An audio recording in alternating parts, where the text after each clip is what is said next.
સુરતમાં આજથી મહિલાઓ માટે ખાસ પિંક બસની શરૂઆત કરાઈ છે. તો ગુજરાતમાં પહેલીવાર મહિલા ડ્રાઈવરે બસનું સ્ટીયરિંગ સંભાળ્યું છે, જેને લઈને પહેલાં ટ્રેનિંગ લીધા બાદ હવે મહિલા ડ્રાઈવરે બસ ચલાવતા ફ્લેગ ઓફ સેરેમની યોજાઈ હતી.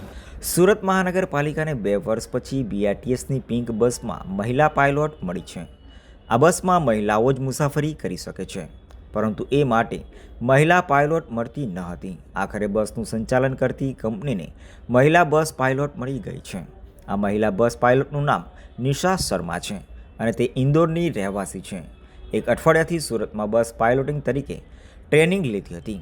આજે 20મી નવેમ્બર ગુરુવારે આ પ્રથમ મહિલા પાયલોટિંગની ઓએનજીસી કોલોની બીઆરટીએસ સ્ટેશન ખાતે 11 વાગે ફ્લેગ ઓફ સેરેમની યોજાઈ હતી. મહિલા પાયલોટ પાસે હેવી વાહન ચલાવવાનો 4 વર્ષનો વધુનો અનુભવ છે. રાજ્યની પ્રથમ મહિલા પાયલોટ હોવાનો પાલિકાનો દાવો છે.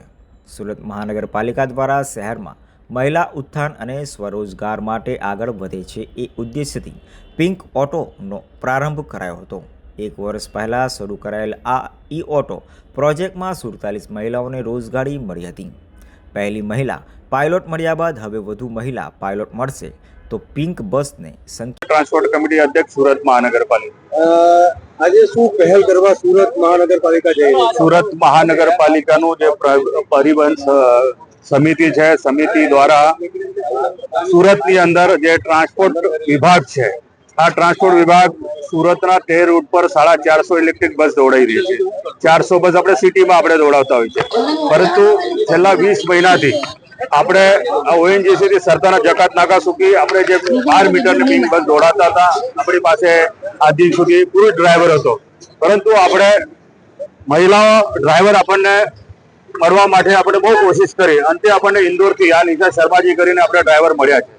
એ ડ્રાઈવર છેલ્લા 4 વર્ષથી ઇન્દોરની અંદર નોકરી કરતા હતા. આ મહિલા પોતાના પરિવાર સાથે સુરતના મહેમાન બન્યા છે અને આ મહિલા પોતાના પરિવારનું ગુજરાન ચલાવવા માટે જ્યારે એમને આગળ આવ્યા છે.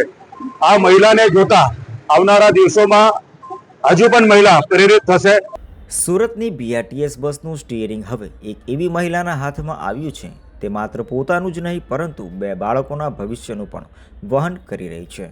મૂળ ઇન્દોરની રહેવાસી અને સિંગલ મધર એવી નિશા શર્મા સુરતની પ્રથમ મહિલા બીઆરટીએસ ડ્રાઈવર બની ગઈ છે.